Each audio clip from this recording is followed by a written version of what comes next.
ಅಂತ್ಯಕ್ರಿಯೆಗೆ ಬಂದಿದ್ದೀರಿ, ನೀವು ತಡೆದ್ರಿ ಅಂತ ಆರೋಪ ಮಾಡ್ತೀರಿ, ಏನಂತ? ಈಗ ತಾನೇ ನಾನು PM ಆಯಿತು ಅಂತ ರಿಪೋರ್ಟ್ ಆಯಿತು. ಅದ ನಂತರ ನಾನು ಅಂತ್ಯಕ್ರಿಯೆಗೆ KMC ಮರ್ಚುರಿಗೆ ಬಂದೆ. ಬರೋ ವೇಳೆಯಲ್ಲಿ ನನಗೆ ಇಲ್ಲಿ ಇರ್ತಕ್ಕಂಥ ವಿದ್ಯಾನಗರ ಠಾಣಾ ಇನ್ಸ್ಪೆಕ್ಟರ್ ಅವರು ತಡೆ ಹಿಡಿದ್ರು. ಅದ್ರ ಜೊತೆ ಕ್ರೈಮ್ದವ್ರು ಇಬ್ಬರು ಪೊಲೀಸರು ಬಂದರು. ಗಾಡಿ ನಿಲ್ಲಿಸಿದ್ರು, ನಂದು ಇನೋವ ಕಾರ್ ನಿಲ್ಲಿಸಿ ಗಾಡಿ ಹತ್ತಿರಿ ಅಂದರು. ನಾನು ಅಂತ್ಯಕ್ರಿಯೆ ಬಂದೇನು ರೀ ಅಂತಂದೆ. ಇಲ್ಲ, ನೀವು ಕಮಿಷನರ್ ಕರೆ ಹತ್ತಾರ, ಗಾಡಿ ಹತ್ತಿರಿ, ಗಾಡಿ ತೊಗೊಂಡು ಕಮಿಷನರ್ ಕಡೆ ನಡ್ರಿ ಅಂದರು. ನಾನು ಯಾಕೆ ರೀ ಅಂತ್ಯಕ್ರಿಯೆ ಬರಬಾರ್ದು ಅಂತ ನಾನು ಪ್ರಶ್ನೆ ಮಾಡತ್ತೀನಿ. ಅವರು ನನಗೆ ಇಲ್ಲ ನಿಮಗೆ ಮಾತಾಡೋದೈತಿ ಅಂತ ಕೇಳ್ತಾರೆ. ಇಲ್ಲಿ ಮಾತಾಡೋದೇನು ರೀ, ಅಲ್ಲೇ ಮರ್ಚುರಿ ಬರ್ತೀನಿ, ಮತ್ತು ಹೆಂಗಿದ್ರು ಬಾಡಿ ಗಾಡಿಗೆ ಹಾಕಬೇಕು, ಓಂ ನಮಃ ಶಿವಾಯ ಗಾಡಿಗೆ. ಮತ್ತು ಗಾಡಿ ಬರ್ತಾಯಿದೆ, ನಾನು ಹಿಂದೆ ಗಾಡಿ ಬರ್ತಾಯಿದೆ, ಅದ್ರಾಗ ಹಾಕ್ತೀನಿ, ಮತ್ತು ಅಲ್ಲೇ ಮಾತಾಡೋ ನಡ್ರಿ ಅಂದೆ. ಆದರೂ ನನ್ನ ಬಳಕೆಯಿಂದ ನನ್ನ ತಡೆ ಹಿಡಿದು ಈ ರೀತಿ ಕಮಿಷನರ್ ಕರೆ ಹತ್ತಾರ, ನಡ್ರಿ ಅಂತೇಳಿ ಕರೆ ಹತ್ತಾರ. ನಾನು ಏನು ತಪ್ಪು ಮಾಡೀನಿ? ಅಂತ್ಯಕ್ರಿಯೆ ಬರೋದು ತಪ್ಪ? ನಮ್ಮ ಸಮಾಜದವ್ರು, ನಾವು ಸಮಾಜದವ್ರು ನಿಂತು ಅಂತ್ಯಕ್ರಿಯೆ ಮಾಡ್ಬೇಕು. ಈಗ ಓಂ ನಮಃ ಶಿವ ಗಾಡಿ ಹೇಳೀನಿ, ಸ್ವಾಮಿಗಳು ಬರತ್ತಾರ, ಪೂಜಾ ಸಾಮಾನು ತೊಗೊಂಡು ಬರತ್ತೀವಿ. ಅದನ್ನೇ ಲೋಯನಗರಕ್ಕೆ ಸ್ವಾಮಿಗಳನ್ನ ಪೂಜಾ ಸಾಮಾನು ಕೊಟ್ಟು ಕಳಿಸಿದೆ. ಶವವಾಹನ ಏನೈತಿ ನಮ್ಮದು ಅಂತ್ಯಕ್ರಿಯೆ ಓಂ ನಮಃ ಶಿವ ಗಾಡಿ, ಅದನ್ನು ನಾವು ಇಲ್ಲಿ ಮರ್ಚರಿಗೆ ಬಂದು ಬಾಡಿ ಹಾಕ್ಕೊಂಡು ಅವ್ರ ಮನೆಗೆ ಅಂತ್ಯಕ್ರಿಯೆಗೆ ಹೋಗ್ಬೇಕು. ಸಮಾಜದ ಕೊಲೆನೂ ಆಗೈತಿ, ಆರೋಪಿಗಳನ್ನ ಅರೆಸ್ಟು ಮಾಡಿದ್ದಾರೆ.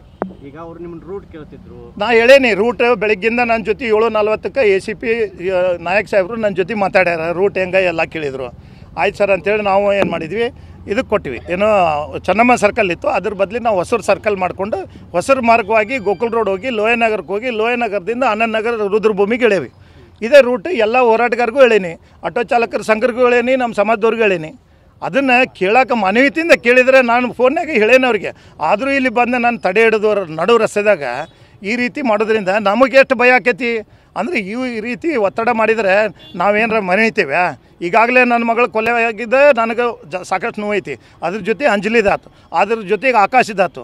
ಈಗ ನಾವು ಅಂತ್ಯಕ್ರಿಯೆ ಬಂದರೂ ಕೂಡ ಹಿಂಗೆ ತಡೆ ಹಿಡಿತಾರೆ ಅಂದರೆ ಇದ್ರ ಏನು ಉದ್ದೇಶ? ಯಾಕೆ ನನ್ನ ಅಂತ ತಡೆ ಹಿಡಿಬೇಕು? ನಾ ಏನಾರ ಹೋರಾಟ ಮಾಡ್ತಾಯಿದ್ದೇನೆ, ಏನೋ ಬಾಡಿ ಇಟ್ಕೊಂಡು ಏನಾರ ಸತ್ಯಾಗ್ರಹ ಮಾಡೇನೆ? ಏನೂ ಮಾಡಿಲ್ಲ.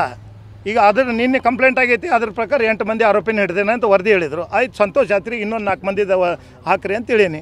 ಮತ್ತು ಅದನ್ನು ಬಿಟ್ಟು ಬೇರೆ ಏನು ನಾವು ಕೇಳತ್ತೀವಿ? ನ್ಯಾಯ ಕೊಡಿಸ್ರಿ, ಅವನ ಆತ್ಮಕ್ಕೆ ಶಾಂತಿ ಸಿಗಬೇಕು, ಆ ಕುಟುಂಬಕ್ಕೆ ನ್ಯಾಯ ಕೊಡ್ರಿ ಅಂತ ನಾವು ಕೇಳ್ತಾ ಇದ್ದೀವಿ.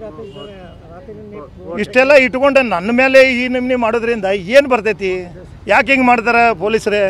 ಈಗ ನಾನು ಕಮಿಷನರು ಮಾತಾಡಿದ್ರೆ ಏನು ರೀ ಸುಳ್ಳು ಇಲ್ಲ, ನಾನು ಕೆಲವೊಂದು ಮಾತು ಮಾತಾಡ್ಯಾರ ಅವ್ರು. ನಾನು ಮಾತಾಡ್ತೇನೆ ಅದ್ರ ಬಗ್ಗೆ, ವರಿಷ್ಠರು ಕೂಡ ನಾನು ಏನು ಕಂಪ್ಲೇಂಟ್ ಮಾಡ್ಬೇಕು ಮಾಡ್ತೀನಿ. ಆದರೆ ಈ ರೀತಿ CPಗಳನ್ನ ಕಳಿಸಿ ACP ಅವ್ರನ್ನ ಕಳಿಸಿ ನಡು ರಸ್ತೆದಾಗ ಹಿಡಿದು ನಾನು ಅಂತ್ಯಕ್ರಿಯೆ ಕೂಡ ಹೋಗ್ಲಾರ್ದಂಗೆ ನೋಡ್ತಾರಂದ್ರೆ ಅಂಥದ್ದು ಏನು ಮಾಡೇನಿ ಅಪರಾಧನ? ನನಗೆ ವಿಚಿತ್ರ ಆಗೈತಿ. ಅದಕ್ಕೆ ದಯಮಾಡಿ ಸಾರ್ವಜನಿಕರೇ ಎಲ್ಲರೂ ಕೂಡ ವಿಚಾರ ಮಾಡ್ಬೇಕು, ಇಲ್ಲಿ ಏನು ನಡೆದೈತಿ, ಏನು ನಡೀತಾ ಇದೆ. ಹುಬ್ಬಳ್ಳಿಯಲ್ಲಿ ನಾಗರಿಕರ ಬದುಕುದು ಹೆಂಗೆ? ನಾವೇನು ದೊಡ್ಡ ಪೊಲಿಟಿಷಿಯನ್ ಅಲ್ಲ, ಏನಲ್ಲ, ಏನು ದೊಡ್ಡ ಹೋರಾಟಗಾರರು ಅಲ್ಲ. ನಮ್ಮ ಮಗಳು ಕಳ್ಕೊಂಡು ನಾವು ನೋವಾಗಿದ್ದೇವೆ. ಅಂಥ ಪರಿಸ್ಥಿತಿ ಒಳಗೆ ಇಂಥ ಒಂದು ಪ್ರಕರಣದಾಗ ನಾವು ಅಂತ್ಯಕ್ರಿಯೆಗೆ ಬರೋದೂ ತಪ್ಪಂದರೆ ನಮ್ಮನ್ನ ಅಲ್ಲೇ ರುದ್ರಭೂಮಿಗೆ ಹೋಗ್ರಿ ಅಂತಾರೆ. ಯಾಕೆ ನಾವು ಅಂತ್ಯಕ್ರಿಯೆ ಒಳಗೆ ಬರಬಾರ್ದಾ? ಇಂಥ ಒಂದು ವ್ಯವಸ್ಥೆ ನಡೆದೈತಿ, ಅದನ್ನು ಯಾರು ನೋಡೋರಿಲ್ಲ, ಕೇಳೋರಿಲ್ಲ. ಅದಕ್ಕೆಲ್ಲರೂ ಸಾರ್ವಜನಿಕರು ಎಚ್ಚೆತ್ತಾಗ್ರಿ. ಈ ವ್ಯವಸ್ಥೆನ ಬಂದ್ ಆಗ್ಬೇಕಂತ ನಾವು ಬೇರೆ ಸಮೇತ ಕಿತ್ತಾಕ್ರಿ. ಯಾರು ಇಂಥದಕ್ಕೆ ಮಾಡ್ತಾರೆ, ಯಾರು ಬೇಕಾದವ್ರಿಲ್ಲಿ ಎಲ್ಲನೂ ವ್ಯವಸ್ಥೆ ಬದಲಿ ಆಗಲಿ ಅಂತ ಕೇಳ್ತೇನೆ.